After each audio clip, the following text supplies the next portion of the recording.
Ողջույն սիրելի ակնդիրներ, եթերում հինշաբթին է, այսօր իմ հյուրն է քաղաքագետ Ստեփան Դանելյանը, բարոյցս պարոն Դանելյան, շնորհակալ եմ հրավերն ընդունելու համար։ Ես էլ եմ շնորհակալ։ Պարոն Դանելյան, այսօր կխոսենք իհարկե մեր առօրյան ամբողջությամբ այսպես կլանած հայ-ադրբեջանական խաղաղության պայմանագրից, այսօր արդեն ուրիշ ձևերով են ասում համաձայնագիր կամ համաձայնեցված համաձայնագիր, խոսենք այդ մասին, բայց մինչ այդ երկու բառով փորձենք հասկանալ մեր արևմտյան հարևանի Թուրքիայի դիրքորոշումը ոչ միայն մեր հարցում, այլև մեր հարցում պարզ է ամեն ինչ, բայց նաև Ուկրաինայի հարցում, որը շատ հետաքրքիր է այն իմաստով, որ Թուրքիան կարծես զգալով, որ այդ թնջուկը ռուս-ուկրաինական կարծես լուծման մոտ է, փորձում է այնուամենայնիվ ինչ-որ բաներ այդտեղից քաղել, ինչու եմ սա ասում, որովհետև Էրդողանի հայտարարությունները, որ Թուրքիան պատրաստ է հարթակ տրամադրել ռուս-ուկրաինական բանակցություններին, այնուհետև նույն Էրդողանի հայտարարությամբ, որ Ղրիմը ուկրաինական է, սա շատ հակասական է այս դեպքում, եւ այսօր էլ արդեն նրա հրավերով անվտանգության խորհրդի նիստ է տեղի ունենում Թուրքիայում, որտեղ քննարկման հարցերից մեկն էլ ռուս արդեն ամերիկյան բանակցություններն են, դրանց ընթացքը եւ այլն։ Այ կուզենայի ինչ-որ բնութագրել Թուրքիայի այդ դիրքորոշումը այս պահի դրությամբ ուկրաինական հարցում։ Ինձ թվում է ամեն ինչ բավականին պարզ է, դրա համար պետք է հասկանալ, թե աշխարհում ինչ է կատարվում, աշխարհում լուրջ փոփոխություններ է կատարվում։ Ես մի անալոգիա բերեմ, 1945 թվականին կային հաղթող երկրներ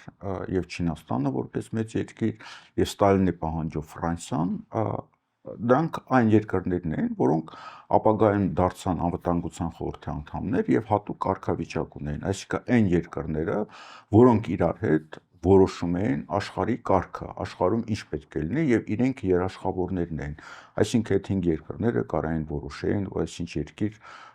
զորք են ունեցնում կամ այսինչ երկրին պատժում են, հա, անվտանգության խորհուրդն էր որոշում,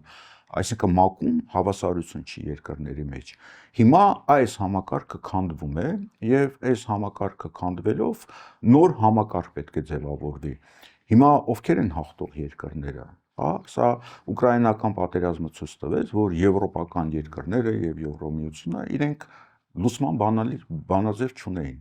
Այսինքն իրենք ասում են պատերազմը թող շարունակի, բայց շարունակվի հետո ինչ լինի։ Կամ նույն ՆԱՏՕ-ում Միացյալ Նահանգների ներդրումը 70% է, զենքերի մեծ մասը Միացյալ Նահանգներին են եւ այլն եւ այլն։ Այսինքն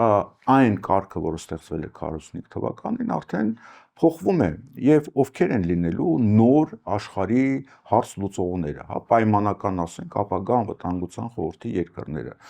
Բնականաբար Միացյալ Նահանգները, Ռուսաստանը, որի միմյանց հետ խոսում են, եւ Չինաստանը, հնարավոր է արդեն Ուկրաինան, եւ այս հիմնական երկրներն են, որոնք կարծես թե լինելու են ապագա աշխարհակարգի երաշխավորները։ Եվ իրենք դուք ասացիք Ուկրաինան, այո։ Չէ, Չինաստան, Ռուսաստան, Միացյալ Նահանգներ եւ Միացյալ Նահանգներն ու Ռուսաստանն Ուկրաինայի հարցով են համաձայնության գալ։ Այսինքն այստեղ խնդիրը ոչ թե Ուկրաինան է, այլ խնդիրը Ուկրաինայի հարցը ովքեր են լուծելու։ Նրանք էլ դառնալու են ապագա աշխարհակարգի հիմնական երկրները։ Եվ կան երկրներ, որոնք ունեն ամբիցիաներ, որոնք ասում են մենք էլ կանք, որն է Բրիտանիայի կամ Ֆրանսիայի, Գերմանիայի դիրքորոշումը, որ պատերազմը շարունակվի, ինչի համար, որ պատերազմը կկանգնի, երբ որ մենք էլ սեղանի շուրջը լինենք։ Հիմա իրանք սեղանի շուրջը չեն, ով որ սեղանի շուրջը չի, իրենք այդ ապագա աշխարհակարգի երաշխավորները չեն։ Նույն խնդիրը դա Թուրքիային է վերաբերում։ Թուրքիան ինչ էր ասում։ Թուրքիան ասում էր եկեք իմ տարածքում պայմանավորվեք, այսինքն համապատասխան դերակատարում է ստանում, այսինքն ինքը մի երկիր է, որը ընդունել է եւ Միացյալ Նահանգների համար, եւ Ռուսաստանի համար, եւ Ուկրաինայի համար, այսինքն ինքը հատուկ կարգավիճակ ունի եւ իր տարածքը օգտագործում են։ Դա չեղավ։ Եվ հիմա որ ինչպես Եվրոմիության երկրներն են ասում պատերազմը մենք պետք է շարունակենք, զենք կտանք եւ այլն, այսինքն մեր հետ էլ պետք է հաշվի նստեք։ Նույնը Թուրքիան ասում է, ես ճանաչում եմ Ուկրաինայի տարածքային ամբողջականությունը եւ այլն եւ այլն։ Այսինքն ասում է, ես էլ կարծիք ունեմ, ինձ էլ հաշվի առեք։ Եթե իմ տարածքում չեկա, ես դեստրուկցիա եմ անում։ Ես ձեր որոշումը չեմ ճանաչելու, որովհետեւ ես էլ ամբիցիա ունեմ այն երկիրն եմ։ Հիմա Թուրքիան դուրս է մնացել։ Այդ ինքը երբ որ նման հայտարարություններ անում, ուզում է սեղանի շուրջը հայտնվի, բայց իրեն սեղանի շուրջ չեն թողում։ Եվ շատ կարևոր էր, որ այդ հանդիպումները տեղի են ունենում Սաուդյան Արաբիայում, այսինքն Սաուդյան Արաբիայի դերակատարությունը մեծանում է եւ նաեւ արդեն Ռուսաստանը Շվեյցարիան չի ընդունում նեյտրալ երկիր, Ֆինլանդիան արդեն նեյտրալ երկիր չի, Շվեդիան արդեն նեյտրալ երկիր չի, Ավստրիան դեռ պարզ չի, չնայած իրեն բավականին նեյտրալ է պահել Ավստրիան, եւ հիմա այդ նեյտրալ երկիրը, որտեղ հարցեր են լուծում, դա Սաուդյան Արաբիան է, այսինքն Սաուդյան Արաբիայի դերը կտրուկ մեծացել է։ Էսա process-ի ամբողջ իմաստը։ Հասկանալի է եւ փաստորեն Թուրքիայի արտաքին քաղաքականությունը կապված Ուկրաինայի հետ շարունակություն ունի դեպի Ադրբեջան։ Ես այսպես եմ մտածում, որ Թուրքիան կփորձի, ասենք, Ադրբեջանի խաղաքարտը օգտագործել Ռուսաստանի վրա ճնշում բանեցնելու եւ իրեն այնուամենայնիվ ձեր ասած այդ process-ների մեջ ներքաշելու համար։ Ես կարծում եմ, Թուրքիայում շատ լավ հասկանում են, որ ուկրաինական պատերազմի ավարտից հետո Թուրքիայի դիրքերը հարավային Կովկասում թուլանալու են, նաև Ադրբեջանի դիրքերը։ Հիշում եք անցյալ տարի, երբ որ գալիս էին ՆԱՏՕ-ի գլխավոր քարտուղարը կամ գալիս են Միացյալ Նահանգների նախկին ադմինիստրացիայի պետդեպի տեղակալը Ասիայի եւ Եվրոպայի գծով եւ մյուսները, իրենք ինչ էին ասում են, քանի ուկրաինական պատերազմը կա, լավ առիթ է, որ ռուսներին դուրս հանեն Կովկասից եւ նաեւ դուրս հանելու հնարավորություններից մեկն էլ Արցախի հանձնումը եւ դրա համար տարան Պրագա, այս գործող վարչապետին ստորագրել տվեցին այդ փաստաթուղթը եւ դրանով նաեւ ռուսական խաղապահները դուրս եկան, որ ռազմաբազա էր ըստ էության, կարար դառնալ ռազմաբազա Ադրբեջանի տարածքում։ Այսինքն հիմա դա էր քաղաքականությունը։ Հիմա երբ որ ուկրաինական հարցով լինի պայմանավորվածություն, ապա պայմանավորվածությունը լինելու է գլոբալ, որովհետև տեսեք, երբ որ Պուտին-Տրամփ իրար հետ խոսեցին, ինչ հայտարարություններ եղան,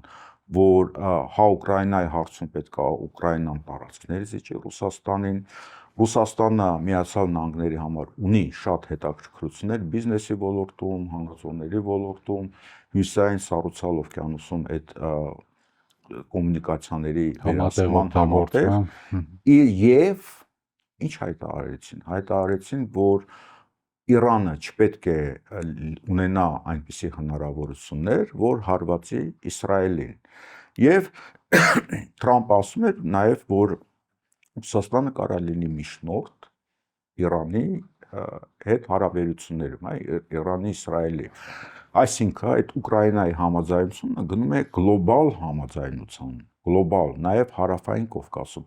Եվ հենց Իրանի գծով Ռուսաստանը, որ միջնորդ է հանդես գալիս, նշանակում է Ռուսաստանի դերը մեծանում է հարավային Կովկասում։ Եվ այս հարցում նույնպես Թուրքիան մտահոգված է, որ իր դերակատարությունը թուլանում է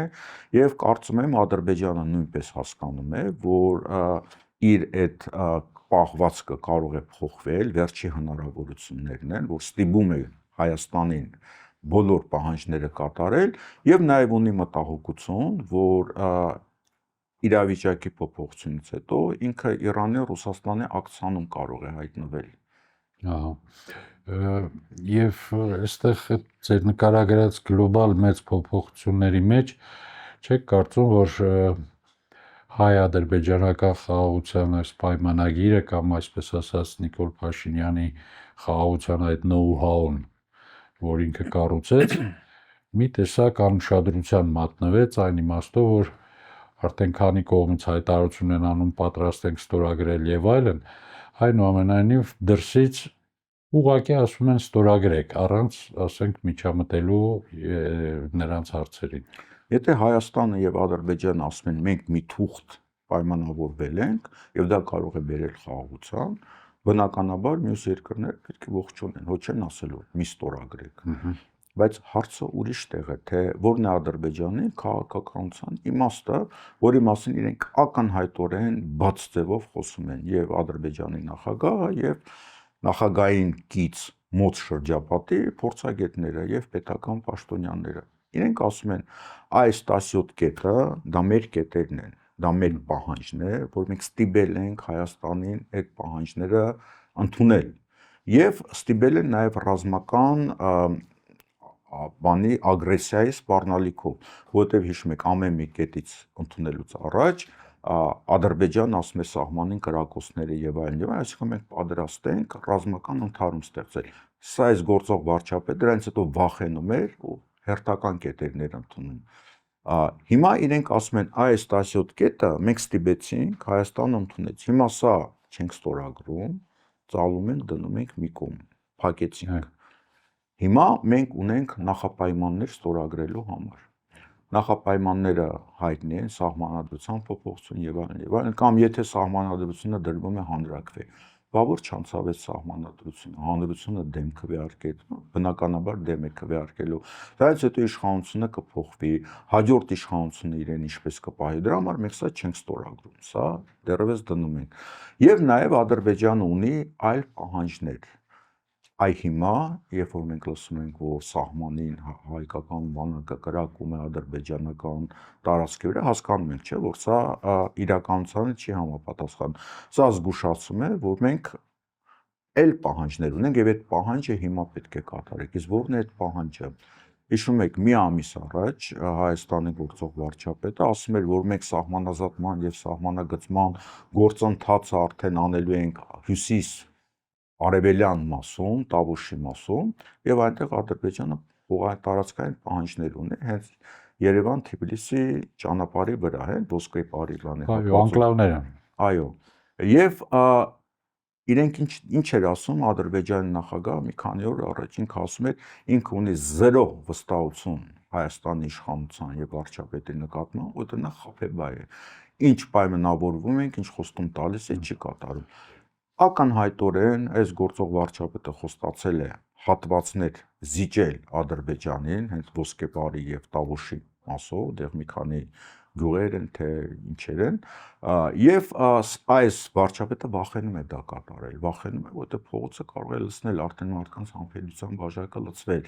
Դրա համար ինքը վախենում է իր խոստումը իրականացնել։ Ադրբեջանն ասում է, թե չես իրականացնում։ Ես ուժով եմ գալու, մտնելու եմ, վերցնելու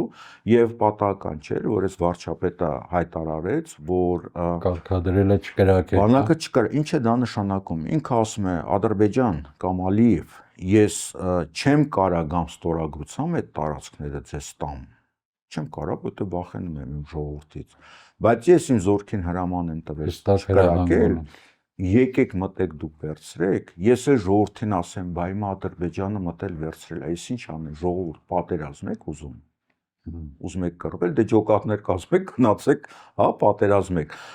Այս սցենարն է գնում եւ սա է Ադրբեջանի պահանջը իմ տեսակետից։ Կարող եզրակացնել, որ մարդը պատրաստ է Քելբաջարի կամ ասենք Լաչինի բան բեմադրել, այսինքն առանց կռվի զիջել տարածքներ։ Զիջել, որ ասել դե հիմա այ ժողովուրդ ուզում եք գնացեք կռվեք, պատերազմը վախեցնում է։ Հաջորդը լինելու է Տիգրանաշենը։ Արցախաշենի մասին խոսք չկա, որտեղ Ադրբեջանը ասում է, ես ինչ վերցրել եմ, ես հետ չեմ տալու։ Սա է այն, ինչ որ մեզ սպասվում է։ Եվ Ադրբեջանը ինքը չստորագրեց այդ փաստաթուղթը։ Ինքը չի ստորագրել, ինքը ասում է, սա կազմեցինք, դրեցինք մի կողմ, հետո կստորագրենք, բայց ստորագրելու համար ես ունեմ դեռևս նախապայմաններ։ Դրսից էլ եղան ակնարկներ, որ կարծես հականախապայման Ադրբեջանին առաջադրեցին, ազատել ռազմագերիներին եւ ասենք ձեռնպահ մնալ ուժի կիրառումից։ Ես ձեր հետ համաձայն չեմ, որովհետեւ դա չեմ կարծում, այդ իրենց խոսքերով ասած բանտարկյալներին ազատելը դա Հայաստանի հետ կապ ուներ, որովհետեւ հիշում եք Միացյալ Նահանգների ազգային անվտանգության գծով խորհրդականը գնաց Մոսկվա։ Ես հենց դա նկատի ունեմ։ Մոսկվայում պայմանավորվածություններ ձեռք բերեցին ոչ միայն Ուկրաինայի մասով, այլ նաև Իրանի մասով, չէ, այդ մասերով, որից հետո ինքը եկավ Բաքու։ Այսինքն Բաքու ինքը ինչի է գալի։ ինքը կարևոր մի համաձայնություն ունի, հիմա եկել է Ադրբեջան ինչ-որ բան ճշտելու։ Եվ ըստ երևույթին այդ ճշտումը չստացվեց, ինքը գնաց եւ այդ հայտարարությունը արեց, որ բանտարկյալներին բաց թող, այսինքն հասկանալով, որ Ադրբեջանը երբեք բանտարկյալներին բաց չի թողի, հա, որովհետեւ պարզ է, չէ, դատական process են սկսել, հանցագործներին դատում են, ծանր մեղադրանքները, հիմա ինձ Ադրբեջանը ասել, հետ ես դա process-ը կանգնացնում եմ տալիս եմ, դա Ադրբեջանի նախագահը հենց իր ներքին եւ արտաքին քաղաքականությունը դրա վրա է կառուցել։ Դա հնարավոր չի, իսկ երբ որ չկատարվող անընդունելի պահանջ են դնում, նշանակում է կա այլ պահանջ։ Եվ ես կարծում եմ, այլ պահանջը Իրանի հետ է կապված, Ադրբեջանից Դա ամերիկյան կողմի պահանջ որպես ամերիկյան կողմի պահանջն է, Իրանի հետ կապված ինչ որ իրենից որոշում են ուզում, եւ ըստ երևույթին հնարավոր է ինչ որ կոնֆլիկտ են տանում Իրանի հետ, որովհետեւ այդ կոնֆլիկտը լինի եւ իրեն կարողանան միջամտել, այ ոնց որ Ուկրաինայում եղավ ժամանակին։ Այս է, այսինքն այդ բանտարկյալների ազատումը Հայաստանի հետ եւ այս ինչ-որ պայմանագրի հետ որևէ առնչություն չունի։ Եվ խաղաղության պայմանագիր կոչվածը տարբեր ձևափոխումներից հետո դրա անունը դրեցին համաձայնագիր եւ այլն, հիմա էլ ասում են պատրաստ ենք այդ համաձայնագիրը միակողմանի ստորագրել, այսինքն դե հասկանում եք, տեսեք, հիշում եք, որ այս դա պրակտիկայում դες բան չգիտեմ էլ եղել է թե չէ, երկու կողմի միջև միակողմանի ստորագրված թուղթ։ Մարդիկ շատ լուրջ հիմա քննարկում են, թե նման պրակտիկա եղել է, պրակտիկա չի եղել, ինչ է նշանակում միակողմանի ստորագրել։ Հիշում եք, մի քանի տարի առաջ, երբ որ այն հեռախոսազրույցներին գաղտնալսումներին Սերժ Սարգսյանը հրապարակեց, որտեղ այս գործող վարչապետը ասում էր, ես ինձ գժի տեղ եմ դնում, այսինքն բան չկանելու, իրեն գժի տեղ է դնում։ Այս հիմա ինքը իրեն գժի տեղ է դնում եւ Հայաստանի Հանրությանը ուզում է ցույց տալ, նայեք, էլ ինչ անեմ, բոլոր պայմանները ընդունեցի, պատրաստ եմ միակողմանի ստորագրելու, ես ամեն ինչ արեցի խաղաղության համար, հիմա Ադրբեջանը մտել է Հայաստանից տարածք է վերցնում, որը ինքը խոստացել է հանրությունից բան եղանակով, հա, գաղտնի եղանակով։ Այսինքն հիմա ինքը իրեն գժի տեղ է դնում եւ լուրջ քննարկել թե միակողմանի ստորագրել ինչ աննշան, ոչ, ինքը իրեն ալիբիներ է գտնում Հայաստանի հանրության առջև, հա, պարզ ասած իրեն գժի տեղ է դնում, որտեղ ինքը այս վիճակում չգիտի ինչ անել։ Իսկ հրաժարական է Փաշինյանի, ինչ կտա Հայաստանին։ Անելանելի վիճակ է, մարդը չգիտի ինչ անի, չգիտի, չի տեսնում լուծումները, երևի թե ամենամարդկայինը կլինի հրաժարական տա։ Հա, բայց մարդկայինը կլինի մարդու համար։ Դուք այդ անձնավորությանը ինչ եք մարդկանց հետ համեմատում։ Այսինքն այդ պաշտոնը եւ ասենք իր դիրքը Հայաստանում կամ իր քաղաքական ուժի իշխանություն լինելը շատ ավելի կարևոր է համարում, քան ասենք Հայաստանի հետագա ճակատագիրը։ Ոչ, դա իր անվտանգության խնդիրն է, որովհետև ինքը գիտի հեռանալուց հետո լավագույն դեպքում բազմաթիվ քրեական գործեր են բացվելու եւ պետական դավաճանության առումով գուցե եւ նաեւ կոռուպցիայի առումով, որովհետեւ այդ մարդն ու իրավական մտածողությունը իր հետ որևէ առնչություն չունեն եւ որքան ժամանակ ինքը իշխանության է մնում, դա իր անվտանգության հարցն է լուծում։ Ահա։ Ու նաեւ մենք մի քիչ շատ ծայրահեղացնենք, եթե ասենք, որ գա նոր իշխանություն, բոլոր հարցերը կլուծի եւ այլն, այնքան ծանր է իրավիճակը, որ դա գրեթե ռեալ չի թվում։ Ինչպես եք տեսնում Հայաստանի հետագա ճակատագիրը դուք։ Ուրեմն Ի վերջո Հայաստանի իշխանությունները շատ էլ մեծ բան չեն որոշում այսօր այդ մեծ քաղաքականության մեջ։ Հայաստանի իշխանությունները կարող են շատ բան որոշել այս մեծ քաղաքականության մեջ, որովհետև ինչ է նշանակում որոշել, նշանակում է հասկանալ աշխարհում ինչ է կատարվում եւ հասկանալ ում հետ ինչպես պետք է վարվես, ում հետ ինչպես պետք է պայմանավորվես, հա, process-ը հասկանաս եւ հնարավոր դաշնակիցներ ձեռք բերես։ Ուրեմն Հայաստանի իշխանափոխությունը շատերը կարծում են դա անձերի փոփոխություն է։ Դա անձերի փոփոխություն չպետք է լինի, դա պետք է լինի քաղաքական կուրսի փոփոխություն։ Այսինքն հիմա որևէ կուրս չկա, մենք բոլոր հնարավոր դաշնակիցների հետ հարաբերությունները վատացրել ենք կամ չենք սերտացնում, հա, որտեղ իրենք Հայաստանի վերաբերում են ոչ թե Հայաստան, այլ որպես տարածք, որի տարածքային փոփոխությունը աշխարհակահաղական փոփոխություն կլինի, իրենց համար վտանգավոր է։ Դրա համար ինչ որ ձև դեռևս աջակցում են Հայաստանին, Հայաստան տարածքին, ոչ թե Հայաստանի պետությանը, Հայաստանի իշխանությանը։ Ամեն մեկ իր շահերի ձելն է։ Բնականաբար, բայց տանգոն երկուսով են փորում, այսինքն Հայաստանի հետ քաղաքականություն նորմալ իրականացնելու համար պետք է լինեն մարդիկ, որոնք adekvat են, որոնք վստահություն են ներշնչում եւ որոնք հասկանում են ինչ է կատարվում եւ ինչ պետք է անել, այսինքն իշխանափոխությունը իրավիճակը իհարկե կփոխի եւ իրավիճակը կփոխի նաեւ այն առումով, որ ես հույս ունեմ իշխանափոխությունը կլինի ոչ թե մարդկանց փոփոխություն, այլ կլինի կուրսի ձևավորում, քաղաքական կուրսի ձևավորում։ Այդ տեսակետը այսօր կա նաեւ դրսի մամուլում Հայաստանի ճակատագրով հետաքրքրված դիցուկ ռուսական։ Դե տեսակետները գիտեք այնքան ակնհայտ տեսակետներ են, որտեղ ոչ adekvat, ես լավագույն դեպքում եմ ասում ոչ adekvat, կարող է եւ ավելի շատ վատ ձևակերպումներ լինեն։ Ոչ adekvat իշխանությունը պետք է փոխվի adekvat իշխանության։ Այսինքն դա դրսից էլ են տեսնում եւ ցավոք սրտի Հայաստանի ներսում քչերն են տեսնում։ Դա նշանակում է, արդեն մեր ազգը քաղաքական մտքի առումով արդեն խախտվել է։ Շնորհակալ եմ հետաքրքիր զրույցի համար։ Կհանդիպենք սիրելի բարեկամներ։